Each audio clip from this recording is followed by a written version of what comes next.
Student Command, viva! Viva! Viva EFF, viva! Viva! Long live the CIC, long live! Long live! Long live the CIC, long live! Long live! Long live Commission Ndlozi, long live! Long live! Long live Commission Ndlozi, long live! Long live! Manda! Thank you very much. My name is Melika Ngebo, Provincial Secretary of EFF in the Western Cape. We are here as EFF leadership, PCT, to welcome you, Commissioner Ndlozi, in the Western Cape and in the UCT in particular. This is an institution where we have recently, in the recent SRC election,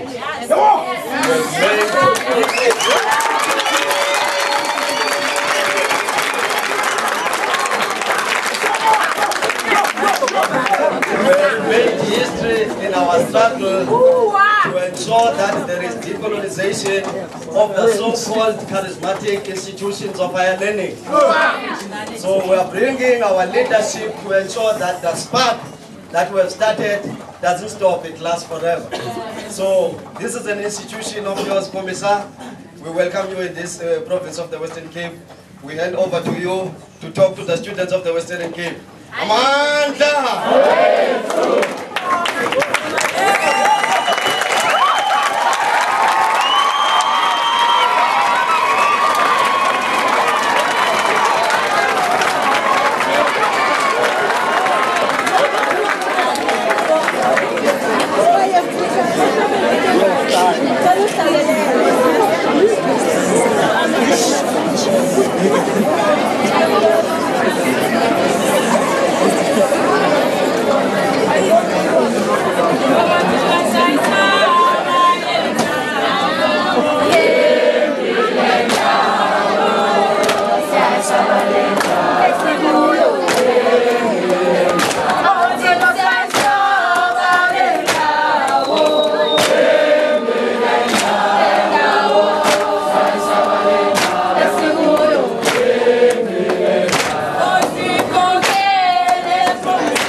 Thank you very much, Comrade, for the warm welcome.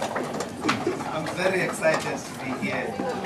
I can't even control myself.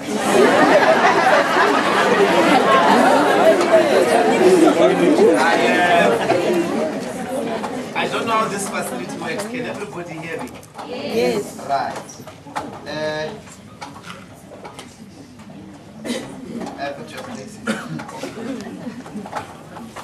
Thank you very much indeed for the invitation. I just arrived in this Cape Town of yours. I spent about 4 weeks in northern KwaZulu-Natal, in a municipality called Mbuyiseni. And I've been there in the villages, you know. Those are parts of the country where civilization, as we know it in its Western form, hasn't arrived. People are without water, electricity, and if by civilization we mean these basic household equipments that we use, like a kettle, an iron, a micro, those things are not there. You enter there, people make tea, with fire. There's no zinc there, flushing toilet, shit. And that is 23 years after democracy. And what was shocking is that the ANC was still saying it wants to run the municipality. So there's a lot of madness going on in the country, comrades. So I gave my talk to Professor Loaz Lushab.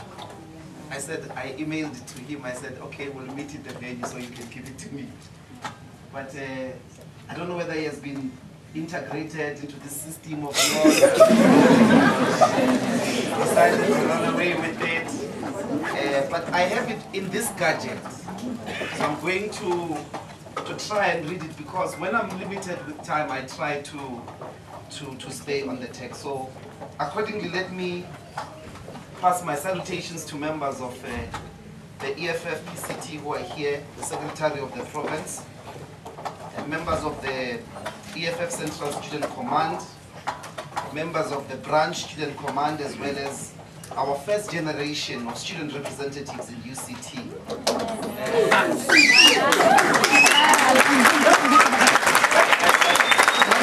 I watched with interest. I couldn't come help you campaign for one reason or the other, but that is precisely what student leadership is about. It is to constitute that fight on your own, without celebrities.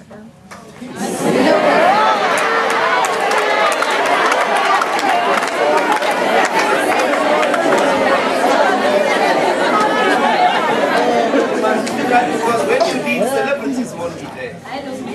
When you have to respond to the needs of the students, we will not be there. We grew up in the student movement, and we never had the privilege of any famous anybody in order to influence the decision-making processes in the university, but also to lead the students. Members of the EFF that are here, fellow students, and all Africans, I greet you in the name of African unity. Today we mark a celebration of the 1963 formation of the OAU, which placed the historic objective on the founding leaders of the Post-Colonial Freedom Project. In this gathering, which took place in Addis Ababa, the Pan-African movement leadership immediately embraced an important and historic fact that there is no forging freedom without freedom in the continent without continental unity. I've been reconciled with my talk. Thank you, Professor Lushab. He must be made the Vice Chancellor of this university.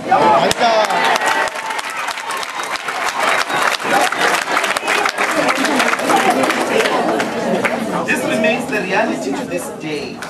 And as Nkrumah said, we either unite or we perish. The leadership of this branch asked that we speak to the question of the state of the liberation movement in the post-colonial context. And indeed, here in our country, we have the oldest liberation political coalition in the continent, the African National Congress. Out of the 100 and more years of its existence, it has lived many years, died many deaths, and experienced many resurrections. However, it has met the same fate of the betrayal of the innermost hopes of our people that characterizes many liberation movements in post-colonial societies. The leadership of the branch said that this is a lecture, or a teaching if you like. And therefore, in keeping with this request, I will, in the first few moments of my address, I'm going to be a bit scholarly. In understanding the phenomenon of the liberation movement, we must take our cue from Fanon and his diagnosis in the pitfalls of national consciousness. The central text in which Fanon lays out his theory of decolonization is, as we all know, the Wretched of the Earth. The first two chapters of the text lead us through a radical analysis of colonization as a form of normalized violence of dehumanization. In a way, Fanon is setting up a stage for a discussion of what genuine decolonization might look like. The key here is that Europe, in colonizing Africa, developed a system of life in which violent dehumanization was normalized. No one before Fanon had arrived at this type of description that he gave to colonization. For him, it was not so much the political, the legal, and the social apparatuses. Rather, to achieve colonization, the colonizer managed to create the conditions under which the colonized conduct themselves as those who cannot live without white supervision. They may indeed desire so, but the attempt for sovereignty is anticipated already. Attempt for decolonization, the attempt for liberation, it is anticipated in the very act of colonizing. It is the reason why Fanon says in the native psychology is actually a deep fear that if white people were to leave, things would fall back into barbarity. This fear is not like terror, but the basic internal low self-esteem, the uncertainty suffered by the native, that in essence, the civilization of the white settlers is beyond their grasp. Fanon says every day, the native dreams of taking the place of the settlers. In a way, the project of liberation is therefore grounded in wanting to also be like the settlers. The key word is to substitute them. But in what is actually not your gain, but their gain. So if substitution in soccer works like, you know, I take the position that you were playing, but the game is not yours. Decolonization or liberation for Fanon is the substitution of one species by another. It is not the substitution of one species by another. That is not true decolonization for Fanon. Rather, it is the creation of new species. A new praxis of self, or a transvaluation of the ways in which the colonized relate with themselves, both as individuals, but also as a collective. To ground a liberation struggle on the basis of a consciousness of substitution is a recipe for failure. It is therefore on these grounds that he sets the stage for the discussion of the behavior of the liberation movements in post-colonial conditions, which takes place under the title of the pitfalls of national consciousness. The organizing concept he uses is precisely national consciousness, which expresses or exposes, which he exposes as a native bourgeoisie practice of self that is rooted in mimicry, laziness, and nostalgia. Let us take a step back for a moment to understand Fanon and his choice of consciousness. Fanon is a psychiatrist who participated both in World War II in France against fascist Germany and also in the Algerian War of Independence.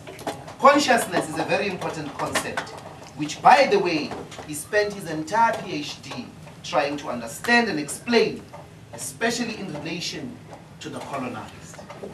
Thus, I wish to refer us once again to another of his texts, Black Skins, White Masks. In this text, Fanon confronts the idea of consciousness as developed within the Western canon from Hegel, Freud, and Adler. He explores psychology, or the psychology of the master and the concept, the master and the slave, and the concept of recognition as grounding human consciousness. Fanon shows the inadequacy or failure of Hegel's theory of recognition to properly comprehend colonial relations, or the colonial logic. This therefore starts with the idea of consciousness as it relates to being human. The claim that what defines humanity is self-consciousness, and that this is also the mark of freedom. For Hegel, in the Phenomenology of Spirit, to fully claim to possess consciousness of consciousness, to be self-conscious means I am conscious of consciousness. I am conscious of my own consciousness. Self-consciousness. Hegel claims that its certainty, its truth, to be truly sure that you are conscious of your consciousness, one requires the recognition by another consciousness or by another self-consciousness. To do so, one must engage in the struggle towards death. Hegel says self-consciousness or consciousness of consciousness, that it exists in and for itself when and by the fact that it so exists for another. That is, it exists only in being acknowledged, in being recognized. Here we come across the process of recognition, placing human interrelations at the center of understanding self-consciousness's process of being certain of itself. How do I know that I am conscious of myself? That I can by being recognized by the other who is conscious of themselves, recognizing me as conscious of myself. So we have a multiple relationships of self-consciousness. You are a self-consciousness that acknowledges me as another self-consciousness. Without being recognized by another self-consciousness as self-consciousness, self-consciousness is locked in thinghood. It is a thing. It is part of things. Its desire is precisely this.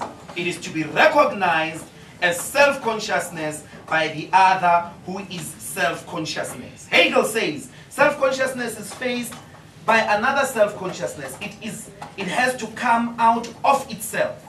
It has to jump out of itself. This has twofold significance. First, it has lost itself, for it finds itself in another being. So if I am self-consciousness and I'm recognizing you as self-consciousness, it means I'm recognizing myself. You are another myself.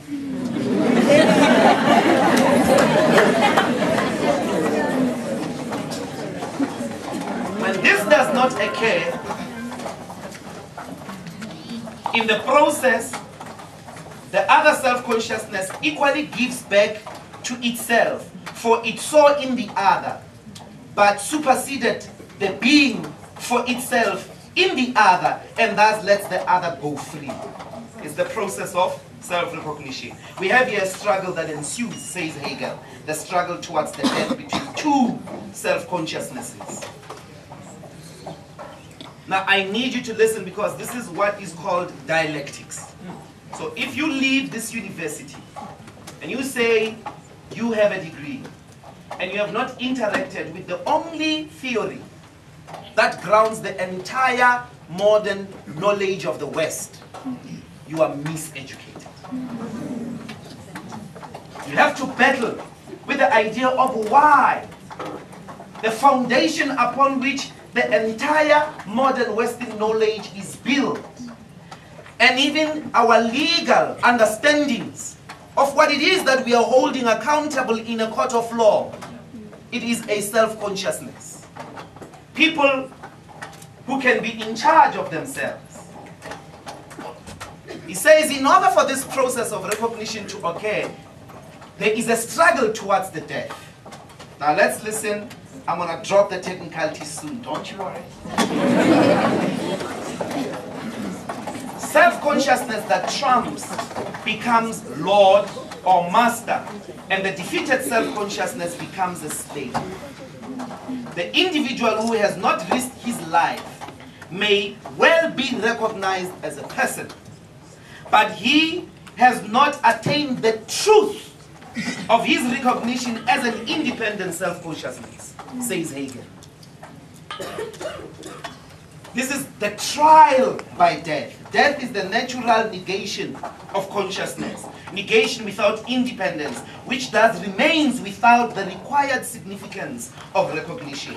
Death certainly shows that each staked his life and held it of no account, both in himself and in the other, or herself and the other, but is not for those who survived this struggle. The survivor, or the survivors, adds Hegel, put an end to themselves and are done away with as extremes, wanting to be for themselves, to be locked in themselves, or to have an existence of their own, However, the ones that engage in the struggle towards the death, in the trial by death, ultimately come to the certainty of recognition. They recognize themselves as mutually recognizing each other.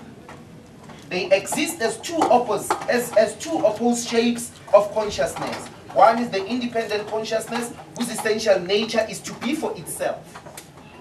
The other is the dependent consciousness, whose essential nature is simply to live or to be for the other. The former is Lord. The other is slave. A consciousness of dependency on the other. The slave is reduced, therefore, to thinghood. He is part of the properties, or she is part of the properties. Often it is a she. This is its condition, because it is now a it. The chain from which she could not break free in the struggle, thus proving herself to be dependent, to possess her independence in thinghood. But Lord is the power over the thing. For she proved in the struggle that it is not something merely negative, since she is the power over this thing. And this thing again is the power over the slave. It follows that she holds the other in subjugation. Self-consciousness remains simply being for itself. And in order to come to its truth about being for self, it has to be recognized equally by another being for itself. So the struggle to the death could keep going on, because the slave recognizes its own potential in its alienation and interaction with things. So as the slave works on the things, it realizes, I'm actually not these things. So it goes back to demand its freedom, to demand its self-consciousness. Then the struggle towards the death ensues again. The survival depends on the one that is able to pass the trial of death.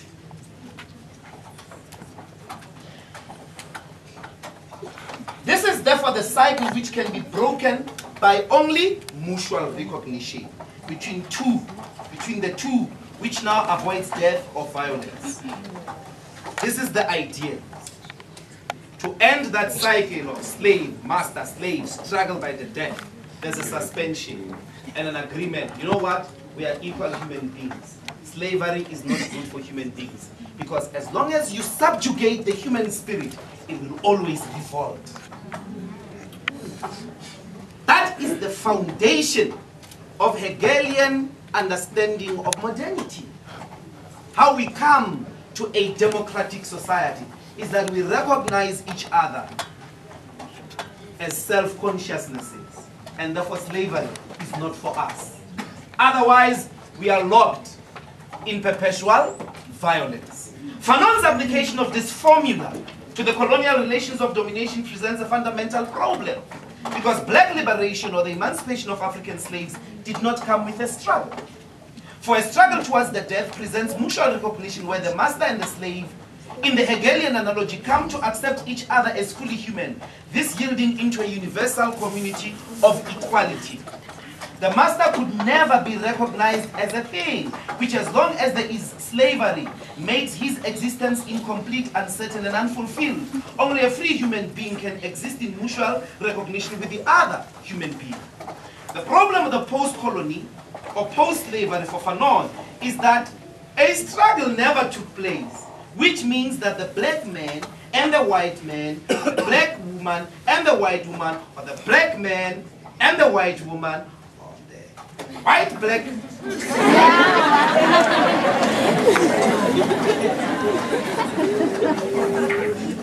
have no mutual recognition of each other as human. They are locked in thinghood. In that relation which Hegel says was constituted through the trial by death, Fanon says they are in relations of narcissism. Whiteness is a narcissistic self-being. It is concerned with itself, but so is blackness. It is locked in itself.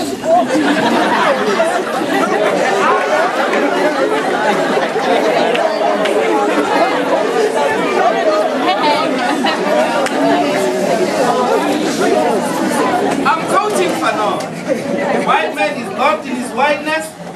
man is locked in his blackness. You know Fanon and me. The white man is locked in his superiority over the black man. And the black man is locked in his inferiority. The significance of the trial by death is that both master and slave get shaken to the core of their being. They enter mutuality, and thus they come to value themselves in that they are seeing each other as self-consciousnesses.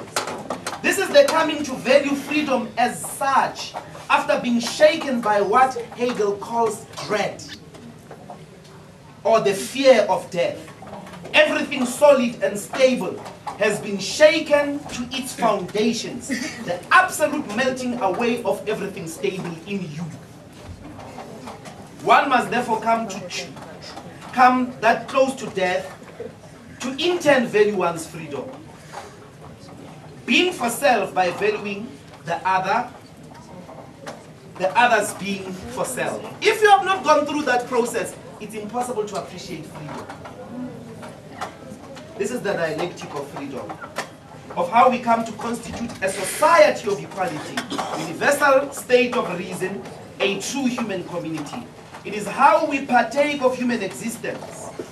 Now, Fanon says, there in the Francophone countries, when decolonization happened, in fact, he uses slavery. He says, in the morning, people just woke up and said, there is no longer slavery. There was never a struggle. There was just an announcement that, no, now we are equal. And then slaves found themselves eating on the master's table. That is the pathology that characterizes post-colonial societies, post-slavery societies. Somebody wakes up at very strange hours.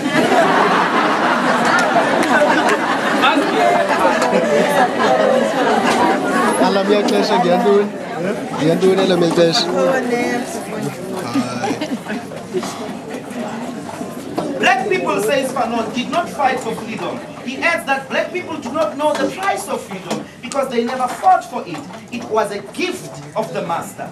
But since certainty of self-consciousness can only be attained in the struggle towards the death with the other, it means freedom as gift is really non-freedom. Freedom is not a Christmas gift. It's not a food parcel of the ANC.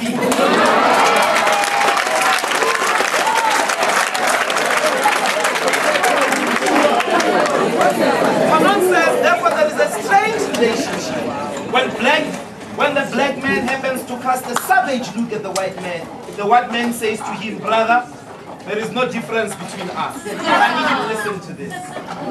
I need you to listen to this in this post-colonial university. When a black man happens to cast a savage look, a look, that movement of the eyes, okay, at the white man quickly says, but brother, there is no difference between us. But the black man, though, knows there is a difference. He wants it. He would like the white man to suddenly say to him, dirty nigger, dirty kafir. Then he would have the unique occasion to show them. I'm still quoting, you know.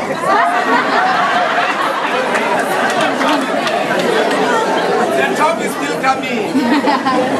But usually, there is nothing but indifference or paternalistic curiosity. The former slave wants his humanity to be challenged. He is looking for a fight. He wants a brow. But too late. The black Frenchman is doomed to hold his tongue and bare his teeth, says Fanon. But Fanon makes an exception. Writing in the 1950s, he says, in black America, Americans are living a different drama. In the United States, the black man fights and is fought against. There are laws that gradually disappear from the Constitution. On the battlefield, marked by scores of Negroes hanged by their testicles, a monument is slowly rising that promises to be grandiose. And at the top of this monument, says Fanon, I can see white and black people hand in hand. The struggle to the death is as important to Fanon as one of the most important scholars still alive, Achille Mbembe. However, whilst it might for Fanon, there could in the horizon arise a situation of kumbaya, Mbembe takes the problem of recognition further. For Mbembe, the colonial relations, even under the phenomenology of the struggle towards the death in the colony, remain in absolute antagonism. Pay attention. Here lies the essentiality of Mbembe's important and unique contribution. The colonized, for him, that is Mbembe, are not in a state of Hegelian thinghood, in that within their servitude is the master's pleasure that they have turned a human being into a thing, turned them into speaking objects. Says, that's not quite the real problem here. His departure is a much deeper reality, a much more violent reality, because in the Fanonian suspension, you and I can quickly be nostalgic about 1976, 1960, 1985 uprising, and recall the moments of our heroes and heroines hanging with their testicles and genitalia, fighting for liberation, their humanity being challenged, and coming close to death, and therefore returning to recognize each other as human. But Mbembe says, wait. He gives a much more radical interpretation. What is this radical interpretation?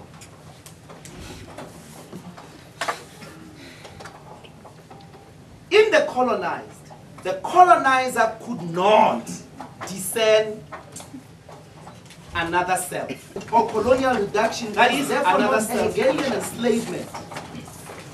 This is simply an act of creation in the cosmological sense.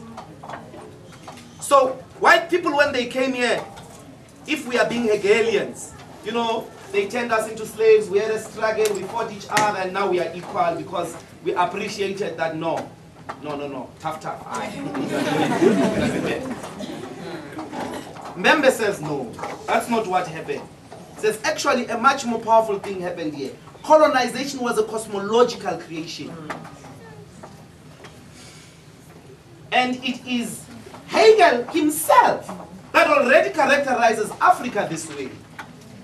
Mbembe argues that in the Hegelian tradition, the native subjected to power and to the colonial state could in no way be another myself.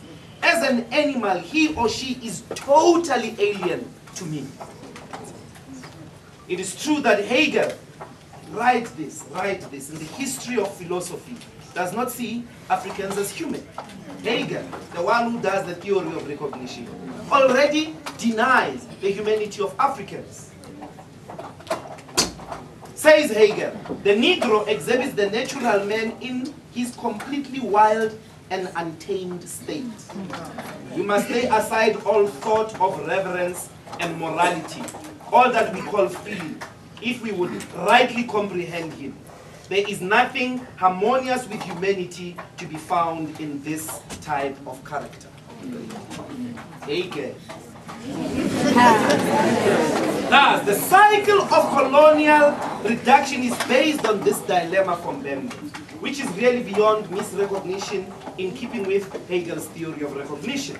To the colonizer, the blacks are not another myself. The struggle for recognition with the colonized is therefore futile. Yes. To put it yet again in another way, Hegel says Africa is the land of childhood, which laying beyond the day of self-conscious history is enveloped in the dark mantle of night. This is what we have called, or I have characterized as permanent juniority. We're a land of childhood. We are, is it Peter Pans? Yeah, perpetual children. So this is how Mbembe arrives at the emptiness of death.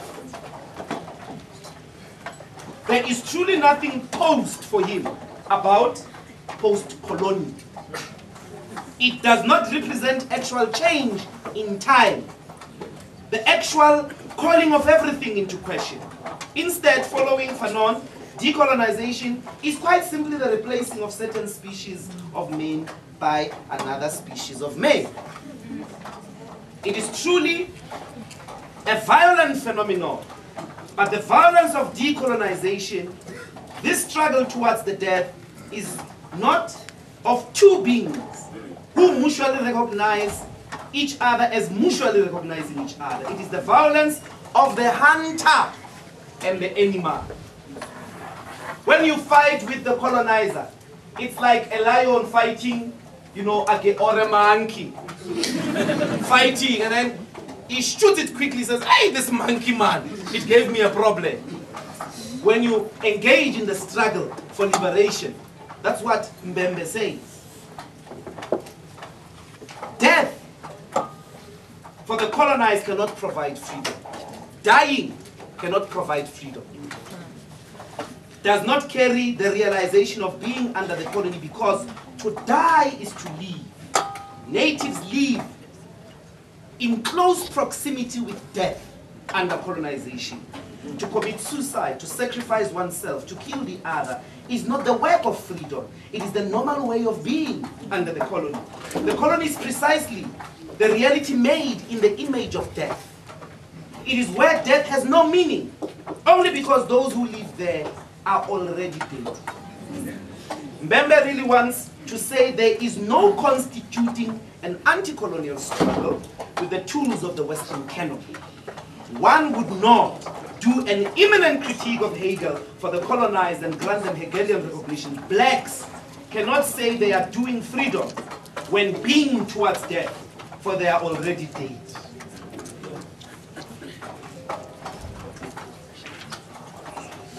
Now, let us come back home. Before we go there, he says, death is precisely that form and over which I have power, but it is also that space where freedom and negation operate. Under conditions of colonization, the line between resistance and suicide, sacrifice and redemption, martyrdom and freedom are blurred.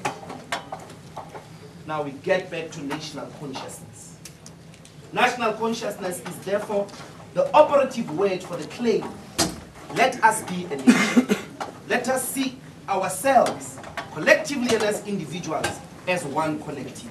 Fanon says, however, the consciousness that informs this being a nation, is one rooted in mimicry, laziness, and nostalgia.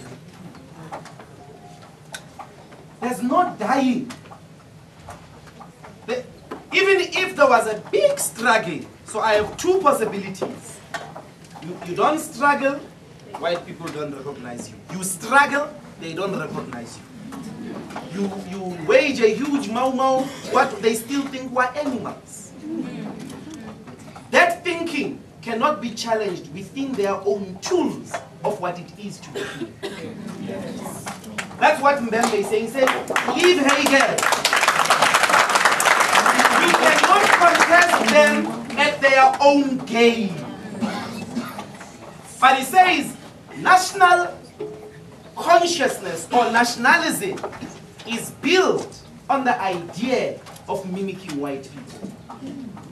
It is a consciousness of mimicry. Are we following? The blunder of the liberation movement is the lack of a practical, decisive program of truly leading the people from urban to rural areas into conducting their own lives. The biggest, most fundamental damage of colonization is that you cannot run your own affairs. It is not that you can't fight them. It's not that you won't die for your freedom. It's that when they have all gone from the continent, you will not be able to run your own affairs. Why? Because you are a child race. If this is colonization, if this is the ground, if this is the fight we are waging, if this is what we are doing, if this is what we need to reconstruct, the question is, what did the liberation movement say? What were they doing? What did they say they are doing? You understand the problem? The problem is we are left with this idea that we can't run our own lives. Left alone, we fall back to barbarity. Fighting against them, not fighting, it's not there. It is in the actual fact, within their own ways of understanding humanity, they have excluded us as Africans. And we are only included on the condition of their supervision.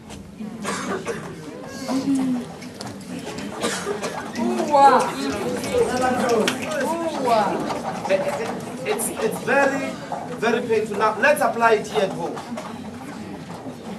Mimicry. So, Fanon says the discourse of consciousness, the relationship that the liberation movements have with themselves as individuals and as collectives is one of substituting the master.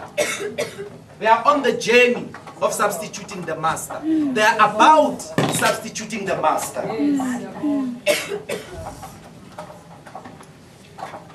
The policies of the African National Congress, this is something that happened.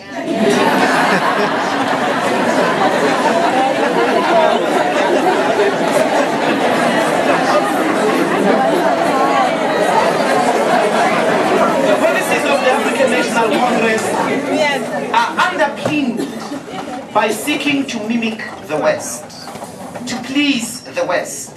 This is demonstrated in the first blunder in adopting macroeconomic policies and policy practices that we have come to call neoliberalism in 1996. In these programs was a hope, fundamentally, if you understand, fundamentally what was geared about.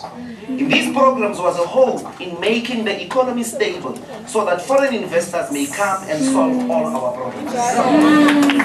When they say foreign investor, they don't mean a Nigerian, they don't mean a Somalian, neither do they mean Haitians, they mean the West.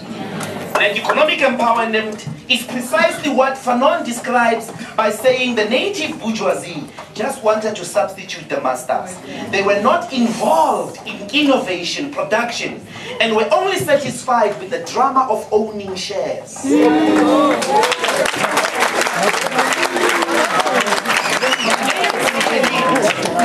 It became so fashionable that each time you met a black millionaire, a black billionaire, they were millionaires or billionaires by owning shares of companies they know little about, let alone companies that they built.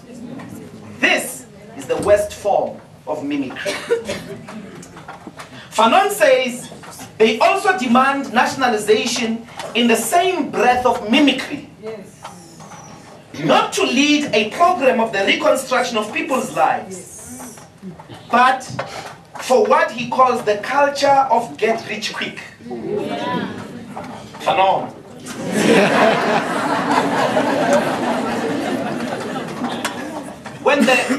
When the liberation movements looked at the structure of colonial society, they were in a permanent dream of being masters.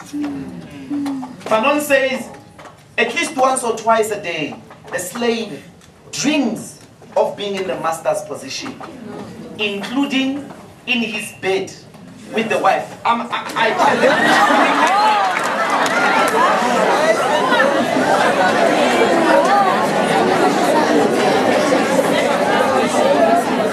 So the critique that Fanon is really after is nationalism is built on mimicry. It is built precisely on what colonization was anticipating about all of us as black people. He says, then corruption rooted in the enrichment of family and friends takes root. Because investors did not come. Thabo Mbeki had the best stable macroeconomic performances, proper inflation, blah, blah, blah, everything that should have attracted investors. But investors, just like Jesus Christ, did not come.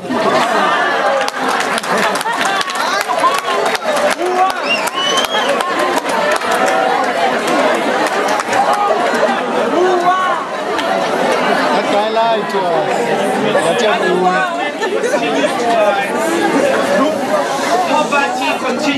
rights. The majority of our people, and this is very important, our people are the physical body materiality through which struggle was fought in this country. They are the ones that put their bodies fighting with stones and petrol bombs against the regime that knew no other language but of military force and might. They know those very people continued to live under squalor and poverty. They remained as a despised people, as a hated people. No one wants to be black. No one wants to be like black people. Why do you want to be like black people? Black people are people who protest, asking for flushing toilets. Who wants to live on the picket lines, asking for so basic a form of dignity? Black people are people nobody wants to live with because they live in spaceless conditions on top of each other. No one, wherever they are found in the world, wherever they are found in the world. But corruption ensues because of this culture of get rich quick. This is where we ground the Gupta phenomenon. It is the best expression. Listen carefully because I'm giving you tools. You are harassed here by people who call themselves something black, the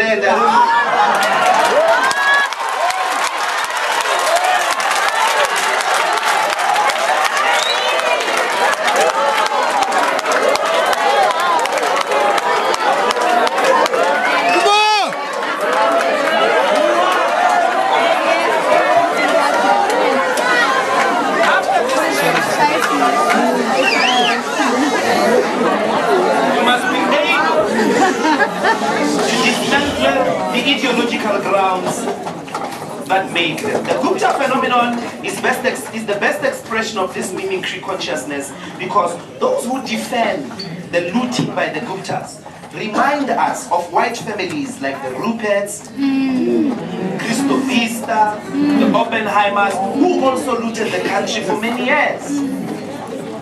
They remind us of these families because decolonization for them is a substitution of white powerful families with black. Why the hell do you want to substitute them? So for them, our strategy is to create a powerful Oppenheimers to substitute this powerful.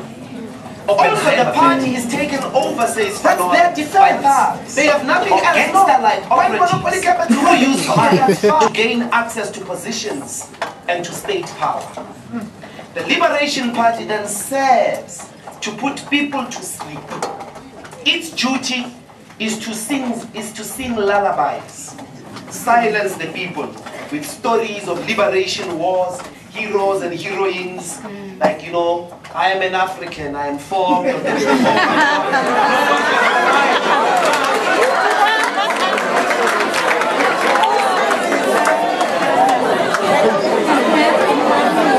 Today, as a country, you know, we keep an audible silence about these ancestors of the generations who lived, fearful to admit the horror of the former deed, seeking to obliterate from our memory a cruel occurrence, which is remembering should teach us not and never to be inhuman again. I am an African. And we all clap hands as we go back to sleep. That is the power of nostalgia, the power of constantly taking platforms when we are the protest capital of the world demanding basic things. And the speeches of the party, the role of the party is to remind us that they liberated us. The party also takes a shape of an individual. It is the tool for the attainment of individual interests and powerful presidentialisms. You have African leadership that overstays its welcome. African leadership that is afraid of the future. African leadership that wants to lead to the death. What is wrong with that? you have been a leader and the only president since independence. Let's diagnose that problem quickly. The problem of a person who does that, and as a generation, we have to reject godlike presidents. What is really happening there is that you think you are the only indispensable person that can deliver the program of liberation. You think you are the liberator and not the people. For if you have confidence in the people, you know that a powerful and most successful idea is an idea that lives in the multitudes. Whether I am there or I am not, the idea will live on. And the reason why they are there forever, they are not sure about their legacies. For if they were sure that their legacies will live on, 5 and 10 years is enough. We have to reject godlike presidentialisms. The cult of the leader is one of the most damaging things that the form of the political post-independence or post-colonial party takes. It becomes about those individuals. In this country, we are harassed. Every day, you want to make a contribution, it's the Sisulus, the Mandelas, they all have an entitlement to tell us to take our place, to tell us to keep our lanes, because they descend from big leaders. And everybody in the ANC is striving to become precisely that.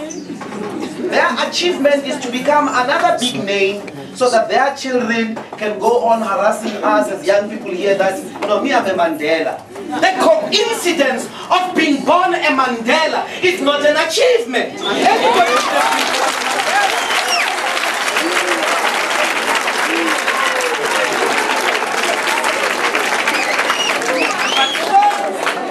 Is the degeneration into tribalism.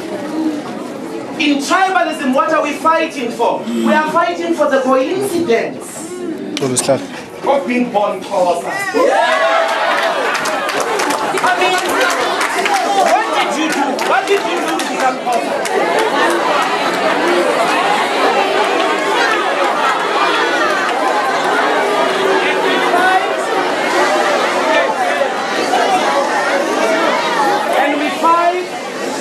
We fight against the other to the death, holding on to a coincidence. So what is the solution? What is the solution that Fanon takes? What is the solution that is being worked out by this generation? The short answer to that is that the solution is the EFF.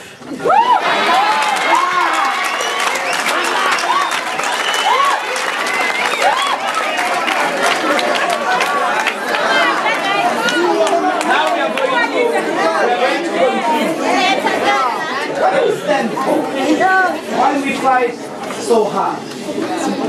Why do we? I mean, okay, that beating in Parliament.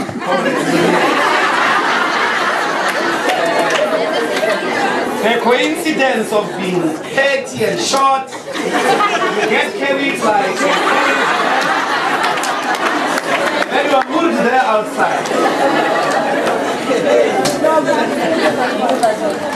Why do we do that and still come back the next day say the same thing? Why do we fight so hard? We are rejecting a generational imposition to live forever in the past, to live worshipping the tower of the past. The EFF is about opening up a future. It is about keeping the future open. Why do you keep the future open? It is precisely why human action will ever have meaning. If we are being dogmatic that all answers have been provided, there is no longer a need to invent, then we have stopped living. The EFF's first task is to open up the future. To say we can still become anything we choose to become. We can unlock ourselves and become anything we want. Now, The first proposition of the EFF says,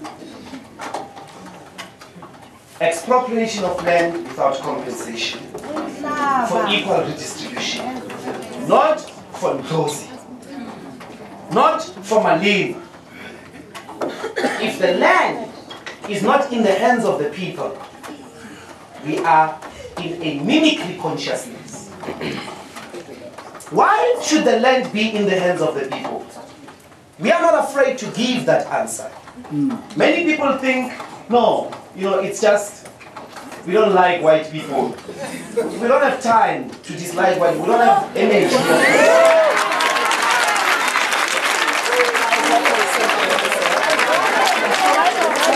White people have tended to think everything is about them.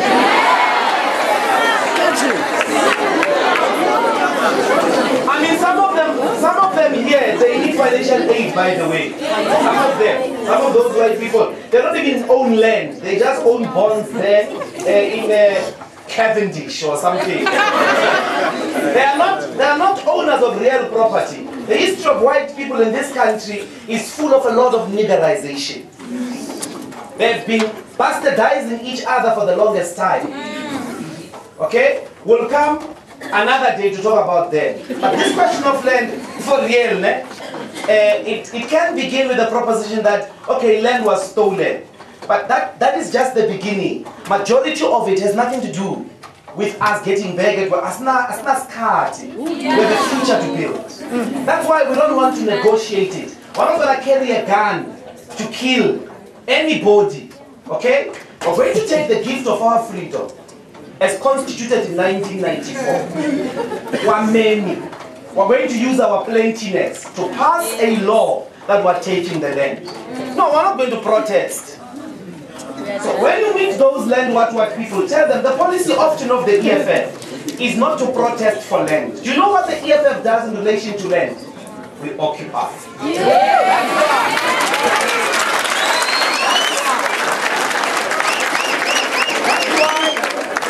That's why there are so many cases against the fact that we must stop saying land expropriation without compensation. But we're willing to meet the implications of whatever court decision on that. Why do we need the land? Really, we need the land to feed ourselves. We need the land to feed ourselves. Majority of the food that we eat in this country is not produced locally. We need the land to feed ourselves. The land is in three forms. It's settlement land. If you're going to solve Kailisha, you need the land. If you're going to resolve the spacelessness of townships, you need the land. So the first need of the land is human settlement. We ain't gonna buy land.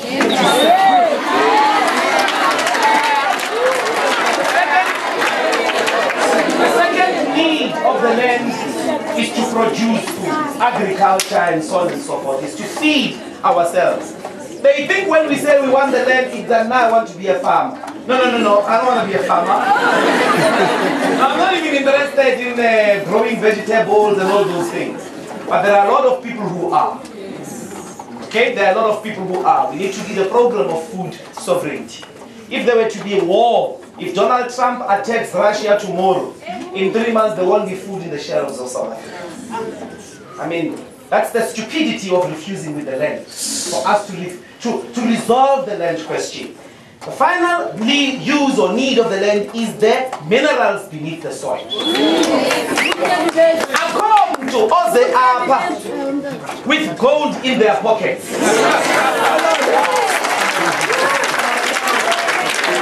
We believe that stop claiming natural things but as an achievement. Go invent a cell phone or something. But you go dig gold out and you think you're a powerful capitalist, that's lousy thinking. That's laziness. Go invent something in advance, make our lives better. The minerals beneath the soil must be the collective property of the people of South Africa. That is the proposition. Now why? 2 reasons why we want those minerals. Firstly, we want to build free universities. I can tell you now, the ability of the liberation movements to survive for so long is the continued illiteracy of the continent's people. If you don't educate our people, you are trapping us in the past. So we need to educate our people. We need to give free health care. We need that Western civilization has not disabused itself from a simple thing called decommodification of education. Okay, in education, what are we doing? Like, you have to think here. It's not about money. Let's be honest. That exam has nothing to do with how much money you have. It has to do whether you've got the brains or not. So, the stupidity of the West to have not decolonized something that is about brains, and they still insist that it must be about money.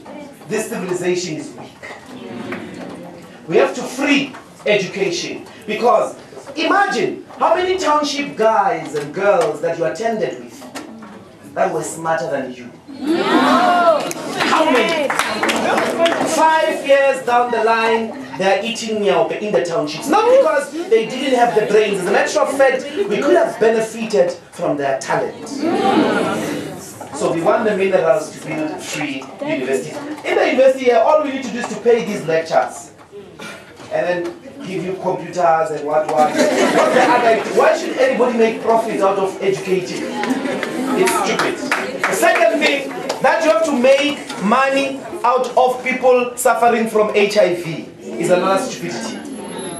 You have to make money out of people giving birth. Haibo. That is what the commodification of healthcare means. Okay, can pay for plastic surgery, and all of you black people want to be white.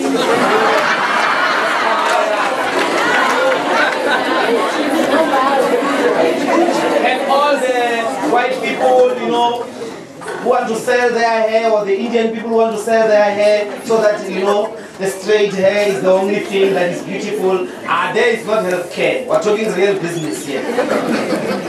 Nobody should be selling the spaces and the means for us to heal ourselves, for us to give birth, and to continue the human race. All of those things are commodified under this civilization.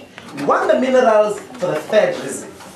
The third reason is much more important and interesting. We want the investments to be redirected to those industries that are captured by white monopoly, and in particular, and in most cases, foreign capital.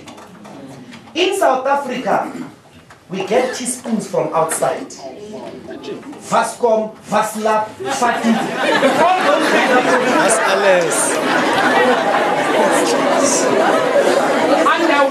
Underwear. The underwear we are all wearing are made in China. We can't produce an underwear.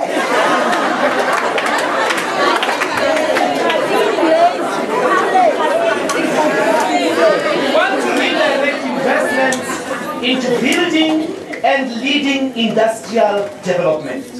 And industry starts with very basic things. One of the false lies that the ANC tells us every day is that there are no jobs because there are no skills. Let me tell you, the people who are producing the teaspoons we use don't even have metric. The people who are producing the television sets, plasmas, and all of that we use, the smartphones, who are assembling the smartphones that are big, assembling the iron, the microwave, the refrigerator, the people who are sitting in assembly lines, and the cars. All you do is make a list. Our civilization uses teaspoons. We're going to do the teaspoons in South Africa. Our civilization uses televisions. We're going to produce our own television. Our civilization uses cars. We're going to make a local car. That is how you get into economic inclusivity. And you take those factories to the rural areas. You take those factories to where the people are, so that they don't have to take a taxi to where.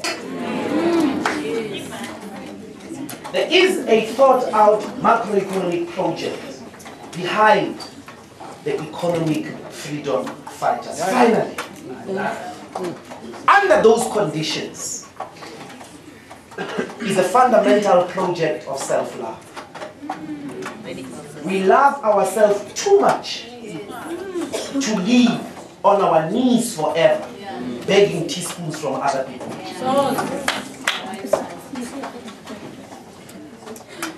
And what colonization disrupted is precisely that healthy relationship with yourselves. It is most dramatically expressed in the hatred, violence that women at the moment in the country are talking about. When they make a declaration that men are trash. When they make a declaration, because what kind of a society, what kind of conditions normalize the beating, murder, and burning of women bodies? What kind of men find it a normal activity to impose themselves sexually and otherwise on women? It is essentially conditions of self-hatred. Only a self-hating man, only a self-hating man who is incapable of loving themselves, of being good to themselves, only such a man can in turn extend the very violence with which they treat themselves, can extend them to another man and to women. The project of a new creation of humanity that Fanon charges us with, read the 2 books, just the final chapters. It is a project of self-love. If you do not love yourselves, comrades, you will be incapable of building peaceful communities. Only communities where individuals relate with themselves and with the collective healthily, with self-love, will be able to uproot the hatred that has been normalized in the cycle of intersubjectivity that we have in this country. Finally, if you are a fighter, you don't rape. We will be the first people to call you out.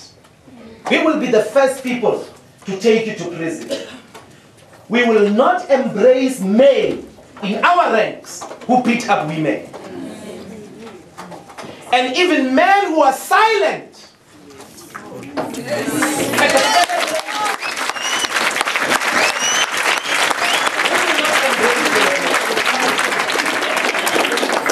There is nothing manhood about beating women. It must stop. And it starts in the ranks of the branches of the EFF. It starts here. You're not a fighter if you beat up women. But also, even in the days of the liberation struggle, anybody that raises a hand on you, even if you are a male, is not a comrade. Because a comrade is a person who must take a bullet for you. So you must isolate violence of any kind. How will they know that you are fighters? How will they know that you are a collective of the economic freedom fighters? They will not know by how much powerful logic you possess. They won't know by how much beautifully you make speeches. You are not fighters because of the superiority of your logic. You do not win an argument and lose a fighter. You enter into an argument to win the fighter. You're not fighters because you ban things. How will they know that we are the economic freedom fighters if we love one another? If we love one another. Now, many people think I'm saying no. Those comrades who don't have tips of shelling properly, are you at the Commissaire? The Commissaire says we must show you love. If you want tips of sheller, you can meet me out here.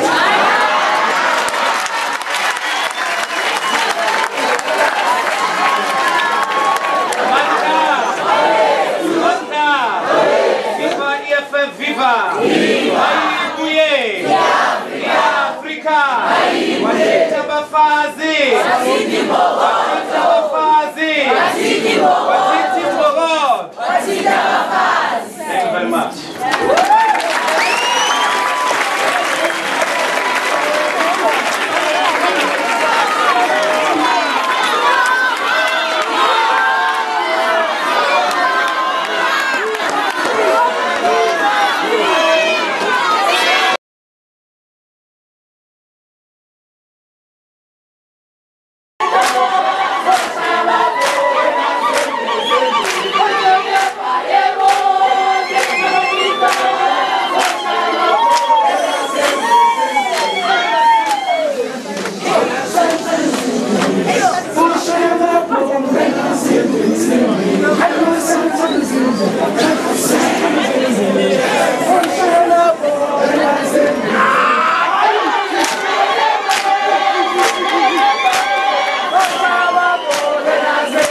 Nade